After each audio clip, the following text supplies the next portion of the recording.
ചേട്ടാ ദാണ്ടി ഓട്ടം കണ്ടാ? ആ കണ്ട്. എന്നാ പിന്നെ അതിന് പൈസ കൊടുത്തേരെ.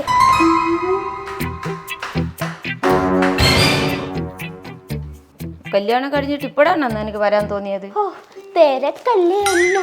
പിന്നെ ചേട്ടൻ ഗൾഫിൽ നിന്ന് വന്നെന്നറിഞ്ഞ എനിക്ക് പിന്നെ വരാതിരിക്കാൻ പറ്റുമോ? ഈ കമ്മല് ചേട്ടൻ ഗൾഫിൽ നിന്ന് കൊണ്ടുവന്നതാ. എന്റെ കാതിലാണെങ്കിലോ ഒന്നുമില്ല, ഒരു ഈർക്കിൽ കുത്തിടാനുള്ള പൈസ പോലും ഇല്ല. ഈ വയസ്സാകാലത്ത് അമ്മയ്ക്ക് ഈ കമ്മലിന്റെ വല്ല കാര്യമുണ്ടോ? അയ്യോ, ഈ എയർ ഫ്രയർ ഒക്കെ എപ്പോ വാങ്ങിച്ച്? ഞാൻ എവിടേക്ക് തിരക്കി നടന്നറിയോ ചേട്ടാ?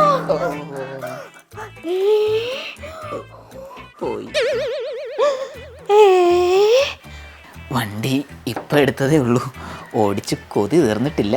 ഓ ചേട്ടൻ കാറെടുത്ത് പിന്നെ ഈ വണ്ടി ആരും എടുക്കൂലല്ലേ? എന്റെ കെട്ടിയവനാണെങ്കിൽ നടന്നാണ് പണിക്ക് പോണ.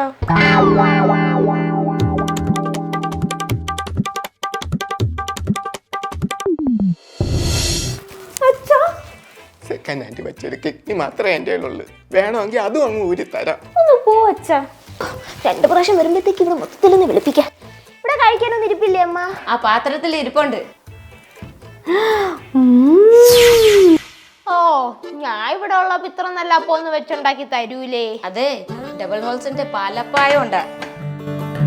എന്നാ പിന്നെ ഡബിൾ ഹോൾസിന്റെ പാലപ്പം പാക്കറ്റും കൂടി ഇങ്ങ് എടുത്തു. അതിനിത് സൂപ്പർ മാർക്കറ്റ് അല്ല. അതെന്താ അങ്ങനെ ഒരു വർത്താനം? Golden get away offer, assured cash back. അമ്മ മറ്റേ കവർ എവിടെ അമ്മ? ആ കവറിന്റെ ക്യാഷ് ബാക്ക് ഒക്കെ എപ്പോഴേ കിട്ടി ബോധിച്ചു. ഓ ചേട്ടന് ഇപ്പൊ തന്നെ ഒരു കാർ ഉണ്ടല്ലേ, ഇതിലെ ഗോൾഡൻ ഗെറ്റ് അവേ ഓഫർ വഴി കിയാ സോനറ്റ് കാറും എല്ലാം കിട്ടിയ എനിക്ക് തന്നെ തരാൻ പറയണേ അമ്മ. പിന്നെ ഞാനും എന്റെ ചേട്ടന് ഇതേപോലെ ഒരു ഹണിമൂൺ ട്രിപ്പ് പോലും പോയിട്ടില്ല. അതുകൊണ്ട് ഈ ഓഫർ വഴി സിംഗപ്പൂർ ട്രിപ്പ് പോകാൻ ഒരു ചാൻസ് കിട്ടണമെങ്കിൽ അതും നിനക്ക് തരണമായിരിക്കും. പിന്നെ ഗോൾഡ് കോയിന്. എന്നാ പിന്നെ നിന്റെ കെട്ടിയോനോട് പറയണം വീട്ടിൽ ഡബിൾ ഹോൾസിന്റെ പ്രോഡക്റ്റ് മേടിക്കാൻ. ചാക്കെടുത്തിട്ടൊന്ന് മോശമായെന്ന് തോന്നുന്നു. അടുത്ത പ്രാവശ്യം വരുമ്പോലെ ലേലന്റെ ലോറി എടുത്തിട്ട് വരണം.